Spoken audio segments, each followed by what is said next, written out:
É isso aí, fico aberto a perguntas e estou à Eu vou, disposição. muito obrigada. Esses apartamentos, esses imóveis, eles precisam de reforma muitas vezes ou vocês não tocam nisso? Não, esses imóveis, eles já são apresentados para o investidor pronto. Se precisou de reforma, ela já foi feita. Então, o E aí, investidor vai ter aproximadamente, não. Ele vai ter 1 ano de garantia sobre reforma. esses números que Mas, você coloca já está contabilizando os custos que você provavelmente faz com algum determinado imóvel? Não? Que Esses aqui que você botou, não, né? Esses não entrou reforma. Mas quando você precisa fazer reforma, você já joga está esse valor. feita. O investidor nunca entra num imóvel que precisa fazer reforma. Se precisou fazer a reforma, a gente já fez. E daí já está no valor de venda, já está incluso no valor de venda. Quando a gente procura o imóvel, a gente vê o que precisa ser feito. Como é um imóvel pré-leilão, ele tem, logicamente, um valor mais baixo, a gente assume esse risco antecipadamente, né? Fazendo essas reformas, deixar pronto para o investidor. E se a gente não consegue vender, ele vai para leilão, mas ele já está pronto, não tem reforma para ser feita depois que o investidor compra. Excelente. Não é flip, não tem nada de flip aqui. Não, a questão não era nem o É flip. comprar, É comprou, 30 dias depois o dinheiro está na conta. bacana. interessante. Então, o investidor não participa dessa parte toda de Não, operação. não. Eu ia perguntar, mas É para o investidor que quer peace of mind. O investidor que quer rolo, ele pode faturar mais. Mas ele sabe que ele está enfrentando um risco maior. Tá me ouvindo, Daniel? Tô te ouvindo. É que minha máquina tá renderizando um filme aqui e eu tô travando toda hora. Mas deixa eu ver se você consegue me ajudar. Uma dúvida que eu tenho, na realidade, é fantástica essas coisas. Até, Sérgio, eu acho que se você puder mandar esse link logo para a gente poder compartilhar, é fantástico. Ele já mandou da semana E tal, dele, né? Esse que você tem que editar para a gente subir. Já está na sua fila aí de edição. Ô Daniel, na realidade, assim, a gente tem um relacionamento, quer dizer, eu trabalho com propaganda e no Brasil há muito tempo, tenho muitos contatos, e esses contatos, na realidade, agora, houve uma movimentação em função da crise. Sim. Todos eles que têm alguma capacidade de investimento, eles questionaram que pode surgir muitas oportunidades hoje aqui no mercado americano. Alguns com algum dinheiro aqui, outros que pensam realmente em tentar vir para fazer investimentos vindo do Brasil para cá. Sim. A gente semana passada viu uma coisa, um movimento estranho que eu não consegui verificar, mas um movimento de que Miami, em função talvez até do pessoal mais lá de cima, investindo em muito imóvel aqui em Miami. Você acha que existe um risco de mesmo num momento como esse, na realidade, os imóveis não sofrerem nenhum tipo de queda ou uma valorização muito grande? Você vê algum movimento de mercado hoje, no momento, com a situação da pandemia? É um momento que você acha que é bom, ruim, é neutro, não se consolidou ainda? Qual é a sua opinião com relação a isso? Eu acho opinião para o pessoal do Brasil, entendeu? Claro. Eu acho que a gente tem uma visão de curto e de longo prazo. A visão de curto prazo, a gente já está vendo isso. Casas unifamiliares que tenham áreas de lazer, piscina, academia, principalmente valores superiores a 3 milhões, estão tendo uma demanda fenomenal. Por um motivo simples. O cara está preso lá em Nova York, o governador anunciou que vai estender mais 3 meses agora o lockdown lá. O cara está num apartamento dele de 20 milhões de dólares, não pode fazer nada. Tem que ficar olhando para as paredes o dia inteiro. Então tem muita gente vindo aqui para baixo, para a Flórida, comprando casa, porque aqui na Flórida, primeiro, é verão, segundo, o cara pode usar piscina, o cara tem academia, e não parece que está tão preso assim. Então, no curto prazo, o mercado de alto padrão, de casas unifamiliares, está muito bom e vai ser muito bom. A gente viu aqui em Miami casas de 30 milhões sendo vendida agora, 40 milhões, em Palm Beach uma de 48 milhões foi vendida, e muitas outras aí entre 3 e 10 milhões também estão sendo vendidas. Então, nesse sentido, está muito bom. Mercado de apartamentos. O mercado de apartamentos, ele tem um fator positivo e um fator jogando contra. O fator positivo é o seguinte, A crise fez as pessoas verem o quanto elas odeiam o lugar que elas moram. Muita gente reclamando do vizinho, muita gente reclamando que o apartamento é pequeno, muita gente reclamando de, enfim, um monte de coisa. Então, isso está fazendo com que as pessoas busquem mais oportunidades. Eu tenho um prédio para vender ali em Bay Harbor, a gente fez uma apresentação semana passada, fez showing, hoje eu tenho mais um às 4 horas da tarde, então a gente está vendo essa demanda. Por outro lado, principalmente os prédios mais antigos e os prédios mais luxuosos, eu acredito que vai ter uma queda muito forte na venda. Porque quem mora num apartamento de 3 milhões quer sair para ir para uma casa. Quem está na faixa média de 400, 500, 600 mil dólares quer um apartamento melhor, com melhor infraestrutura, com mais espaço. O cara tinha um dormitório, ele vai procurar 2, porque agora ele precisa fazer um home office, porque agora as pessoas vão trabalhar mais de casa. Então, eu estou vendo essa demanda. Não acredito de forma alguma o que as pessoas estão tentando esperar, porque é um investidor gerúndio, ele está sempre esperando alguma coisa e nunca faz nada. Ele está esperando o dólar, em 2014 ele estava esperando o dólar voltar a 2, em 2015 estava voltar a 3, hoje ele está esperando o dólar voltar a 4, e com o dólar a 5 ele está esperando uma queda no mercado para ele comprar imóvel barato. Isso não vai acontecer. E eu falo categoricamente por um motivo muito simples. Em 2008, como eu falei durante a palestra, o cara estava comprando 5 imóveis com 120% de financiamento. Aonde que isso está acontecendo aqui hoje? As pessoas estão tendo que botar 30%, 40%, 50% de depósito, então existe muito mais equity, desculpe meu cachorro latindo, existe muito mais equity nas propriedades, então as pessoas não estão desistindo dos seus imóveis, elas estão cortando outras despesas para poder pagar um mortgage. Os bancos pararam de financiar muito mais cedo. Na última crise, os primeiros sinais de crise começaram em setembro de 2007, os bancos continuaram emprestando à torto e à direita até maio de 2008, quando eles começaram realmente a secar o financiamento, até que em novembro quebrou o Lehman Brothers e aí ninguém mais emprestou mais nada. Cerca de 38% hoje dos imóveis nos Estados Unidos estão completamente quitados, não existe dívida em cima, e mais da metade dos imóveis que estão financiados tem mais de 50% de equity, então ele deve menos no imóvel do que o que ele vale. Então eu vejo sempre vai existir um foreclosure ou outro, mas no tamanho que foi 2008, quem está esperando o dólar desde 2014 voltar a 2 para investir vai continuar esperando porque ele não vai fazer nada. Na sua opinião, assim, de um investidor que vem do Brasil, lógico que eu entendo que você tem uma série de situações muito particulares, depende do que é que ele está querendo fazer, do budget dele, qual é o apetite dele de investimento, qual é o apetite dele de retorno disso e tal. Existe uma série de coisas. Mas se você tivesse hoje, dentro desse cenário normal, eu não estou falando desse alto padrão, casas acima de 3 milhões de dólares, aí alguma coisa nesse sentido. Uma coisa que ele pudesse pulverizar para não depender apenas de um investimento. Aquele investidor que quer desenvolver um patrimônio aqui, tipo, ele quer aos poucos ir comprando e chegar num ponto onde ele tem ali 5 casas para administrar. Lógico que administrar, eu estou entendendo que se ele tiver uma pessoa como você que faça o trabalho, é muito mais seguro. Mas qual é o caminho que você indicaria? Assim, não estou pedindo fórmula de bolo, mas assim, um caminho tranquilo seria para um cara que vai tentar fazer nesse perfil. Não é um cara que vai comprar uma casa de milhões, é um investidor que quer ter distribuído em algumas casas o investimento, a capacidade que ele tem hoje de investir. O que é que você acha? Que local, por exemplo? Se ele tem menos de $1 milhão, eu compraria várias casas dessas que eu sugeri ali.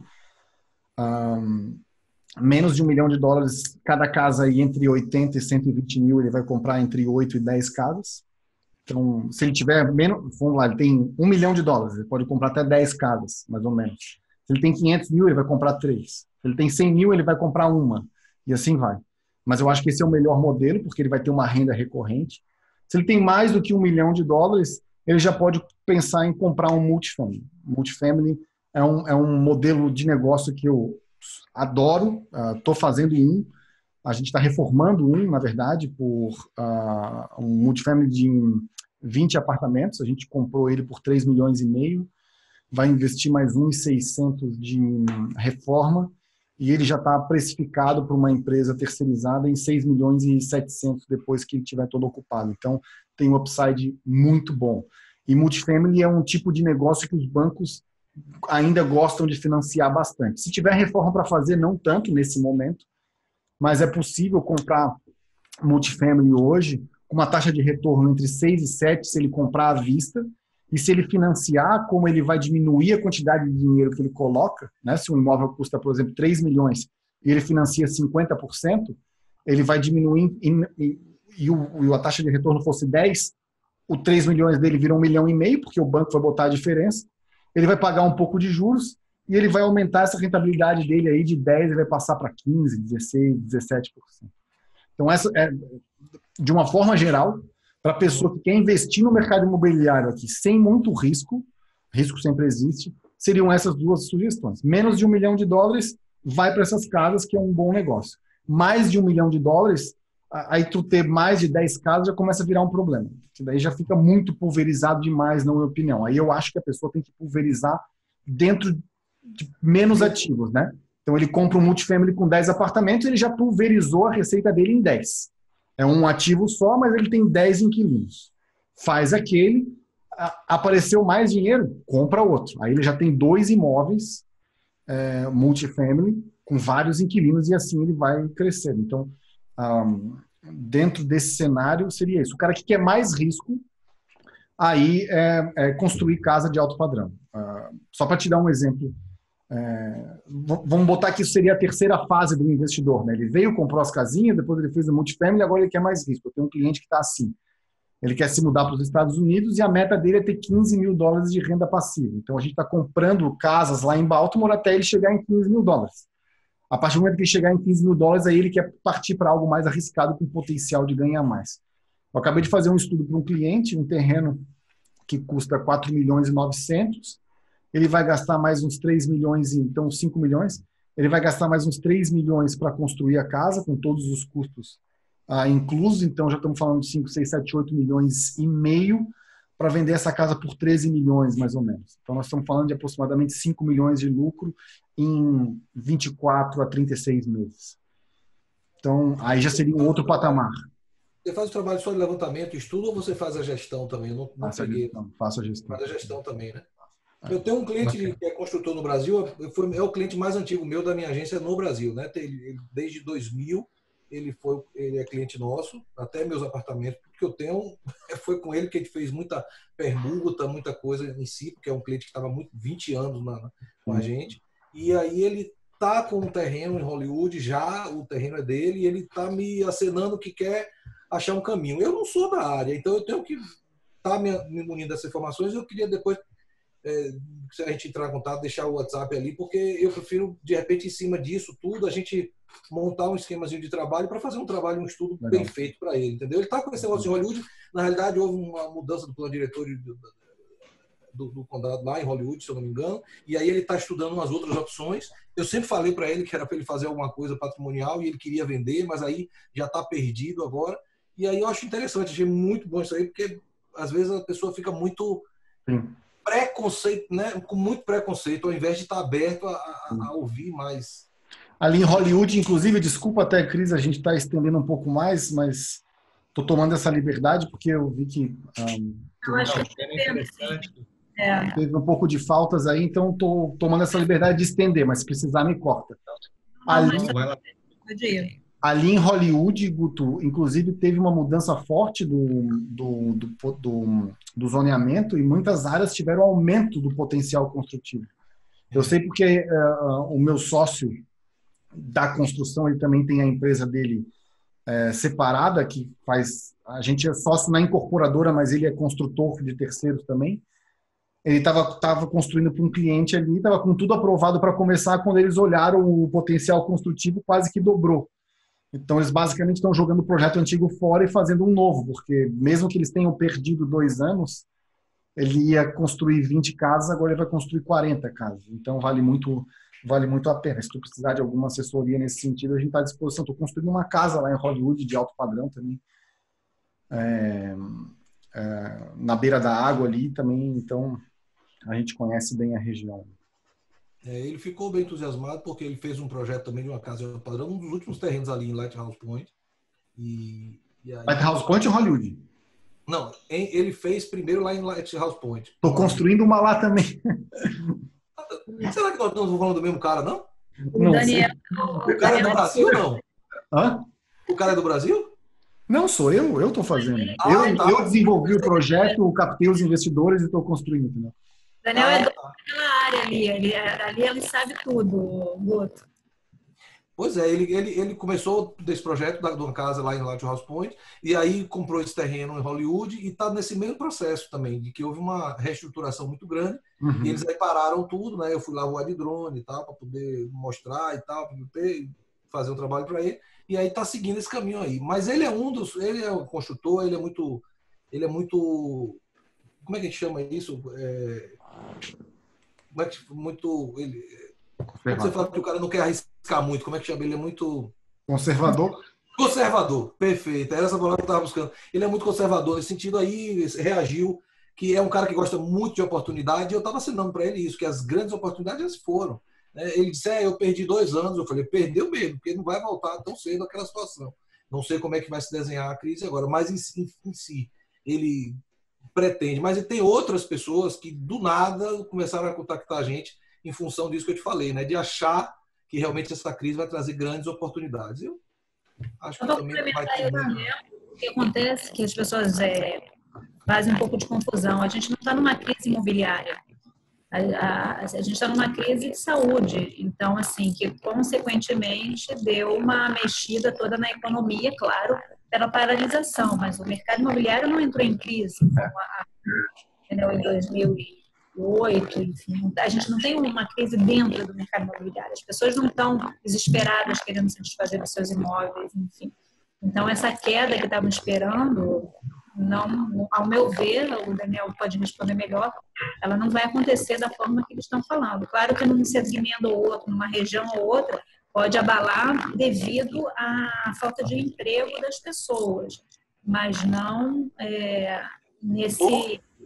Bom que eu vejo nessa situação, como eu estou aqui, o Sérgio, meu contemporâneo aí de chegada dos Estados Unidos, a gente acompanhou, passou por muitas fases muito parecidas, né, de 2014 para cá.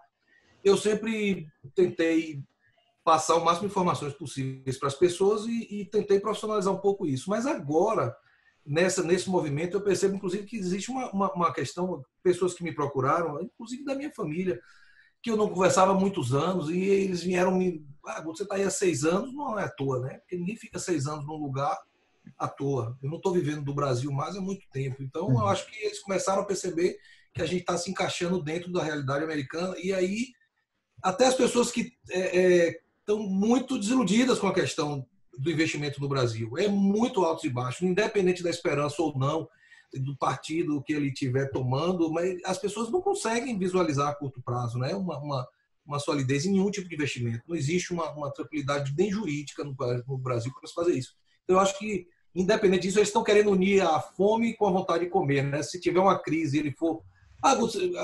nem ouço mais tanto, mas as pessoas assim, procuram uma bolacha quebrada aí. Esse é o investidor que você fala que é o gerúndio, né? Ele está sempre esperando, está sempre planejando, esperando e não sai, não anda para muito lugar. Está buscando a galinha morta para comprar, essa é a verdade. O problema é isso. assada, comida, e eles ficam esperando que ela ainda morra. Como disse o Pedro Malan, no Brasil, até o passado é incerto. Então, eu concordo com o que o Guto falou, eu estou aqui há 5 anos também, estou no 6º ano, mas com 5 anos completos. E é isso, eu acho que o pessoal do Brasil olha assim, eu vou deixar esse maluco ir para lá, se ele não voltar é porque alguma coisa certa ele está fazendo, né? Então, a impressão é essa mesmo.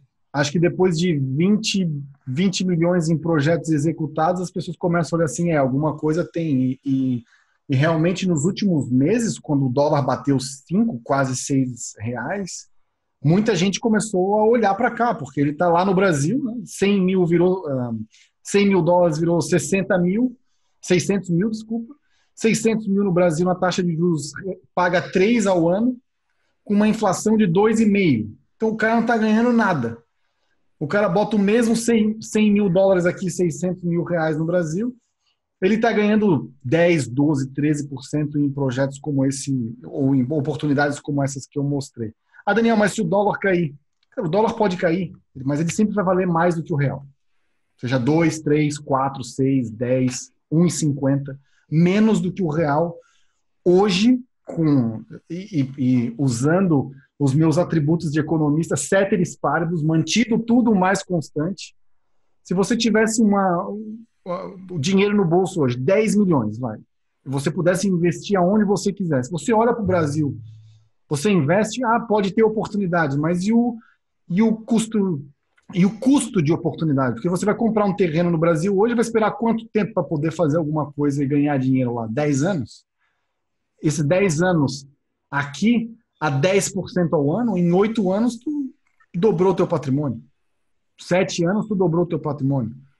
Então, tu vai deixar de dobrar o teu patrimônio aqui em 10 anos, em 7 anos, em 8 anos, para esperar uma boa oportunidade que surgiu no Brasil hoje para realizar daqui a 10 anos. Então, infelizmente para o Brasil, e acho que é por isso que está todo mundo dentro dessa sala, a gente saiu do Brasil por um motivo, e felizmente para nós que estamos aqui nos Estados Unidos, nós somos a porta de entrada dessas pessoas. E ainda bem que existe o recomendo para filtrar por onde essas pessoas entram, né?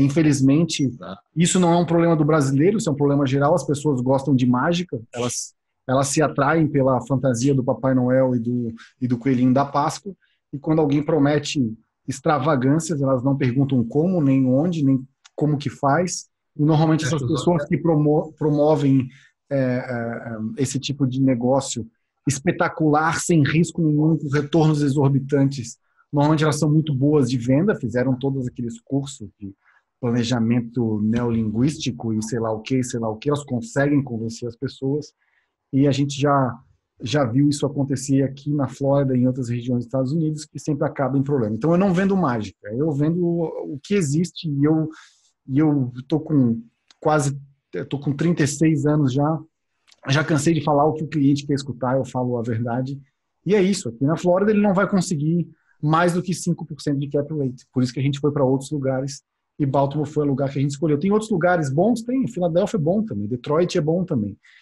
Texas é bom também, mas eu não posso estar em todos os lugares ao mesmo tempo. Eu me concentrei no mercado, eu aprendi sobre esse mercado, fiz boas parcerias nesse mercado, estou seguro do que eu ofereço para os investidores, e é isso. Se ele acha que 15% é bom, ele pode continuar esperando aí para um dia, daqui a 50 anos, quando houver outra crise, ele faz o investimento dele. Exatamente. Daniel, fala um pouquinho para mim só, última pergunta aí. Mercado de Memphis, o que você acha ali? Você já mexeu com Cara, assim, eu sei que ele está bom por um motivo, que o crescimento populacional lá é acima de 2% ao ano. Então, isso é sempre um indicador para um fundo de investimento que eu comecei a captar no ano passado, mas agora eu segurei por causa do Covid. Era um dos mercados que estavam selecionados. A gente fez um estudo sobre todos os mercados que teriam uma taxa de crescimento populacional acima de 2% ao ano, e ele estava incluído, mas eu te confesso que eu não tenho informações pontuais para dar uma opinião sobre aquele mercado. Eu não sei se ele está caro, se ele está barato. Eu sei que tem um monte de gente se mudando para lá. E isso é um bom indicativo. Por exemplo, em Nova York tem um monte de gente saindo de lá. Então eu nunca investiria em Nova York, porque ele tem um crescimento negativo de população. As pessoas estão saindo, né? O net. A diferença entre o que entra e o que sai, lá sai mais do que entra. A Flórida tem 1.000 pessoas que vêm para cá todo ano, das quais 45% vêm para o sul. Então isso é um bom indicativo. Em imóveis, a gente tem que investir onde as pessoas querem morar, não de onde elas estão fugindo, né? Nova York, Chicago está mais ou menos. Então, Seattle, Washington, o estado de Washington, né, onde tem a cidade de Seattle, por causa da Amazon, está crescendo bastante também, né? Está atraindo pessoas para lá. Arizona está bom, Texas está bom, Califórnia não. A Califórnia só se for para o alto padrão mesmo, porque lá as casas vendidas 5, 6 mil dólares o pé quadrado ainda vale a pena, mas aí a gente está falando de casas de 20, 30 milhões. Agora, para esse segmento da renda média do americano, aí, de imóveis até 500, 600 mil, que vão cair no FHA, que o cara vai financiar 410, 450 mil, eu acho que esses estados que têm a taxa de crescimento populacional acima de 2% ao ano, eles são positivos. Então, Memphis, no Tennessee, é uma região que dentro desse critério, é uma região que ativou o nosso radar. Para investir lá, aí teria que olhar mais detalhadamente. Estou fazendo essa pergunta, porque eu já estou com um parceiro lá, depois a gente até pode conversar a respeito. Já estou com um parceiro lá, já tem um ano, mais ou menos. Ele já está estudando, a gente está estudando o mercado já tem pelo menos uns 2 anos. E no último ano, ele se mudou para lá, então ele se divide entre lá e aqui em Flórida, tem residência aqui na Flórida, mas a gente tem encontrado oportunidades muito boas. É óbvio, é um público diferente, né? Então é um pessoal aí de uma classe social um pouco mais inferior, porém, né, para o mercado, pelo tipo de imóvel, pelo valor de imóvel na região, a gente tem uma oportunidades aí muito boas aí, né? Então, de repente... Só deixa eu mostrar um negócio aqui, ó. Esses foram as regiões que a gente mapeou. Legal. Aí com essa taxa de crescimento. Show. Então, Tennessee estava próximo, não chegava a 2, mas era quase 2. Eu lembro muito bem que era quase 2. Então, Carolina do Norte, Geórgia, principalmente os estados mais quentes, né? Se tu olhar aqui, né? Daqui para baixo. Colorado, bom, Utah, Nevada, Oregon, Washington. Esse meio do caminho aqui não. Nova York. Nova York teve... enquanto uns choram, outros vendem lenço, né? O mercado dos Hamptons, em Nova York, estava em declínio forte, porque os ricos, ao invés de... Como é que eu tiro aqui o share? Os ricos, ao invés de comprar as mansões nos Hamptons, estavam comprando aqui. Mas agora, com o Covid, eles voltaram a comprar lá. Então, deu uma medida. Então, é o que a gente fala, né? Ceteris paribus. Mantido tudo mais constante. Quando tem uma mudança numa variável importante como essa, toda análise vai por água abaixo. Né? Com certeza. Cara, muito obrigado. Obrigado, eu que agradeço. Sempre. Ô, Diesel, tem alguma perguntinha aí? Uma apresentação correta, acho que eu concordo 200%. Eu acho que, falando de Brasil, dá até dó, porque ele estava falando aqui um monte de coisa que todos nós já sofremos, né? Eu sou investidor de imobiliário, sou 10 anos mais velho que ele. Então, assim, já sofri um monte lá. Essas coisas, retorno, não sei o que, quando você vai vir, nossa senhora, você não faz nem conta que vai ficar chateado. Eu acho que tem também só um mercado que você não colocou, eu acho que tem ilhas aqui no sul da Flórida de casas aí de $500 mil, de 300, 400 mil, que tem bem. É difícil achar o terreno. Mas se você consegue pegar esses terrenos, você tem um crescimento aí de preço bem bom. Então, uma das coisas boas é tentar buscar esses terrenos e fazer um estoquezinho deles. Tem um pessoal, é um negócio que eu estou focando. Tem um pessoal em Naples fazendo isso muito bem. Naples está indo bem nisso.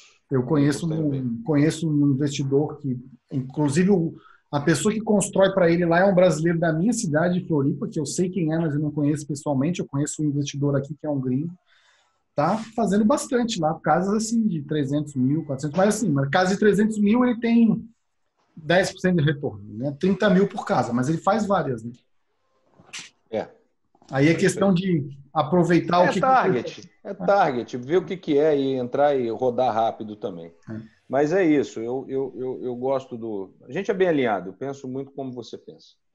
Parabéns, muito bom. Obrigado. Cara, muito bom. Ótimo. Cris? Excelente. O meu som tá ruim, o meu áudio tá ruim. Parece que tá dentro de uma lata de tinta. E ninguém me fala nada, né? Só o Vitor. Muito obrigada. Você tem um robô há 2 semanas. Você está assim, um robô. Há 2 semanas? Mas é engraçado que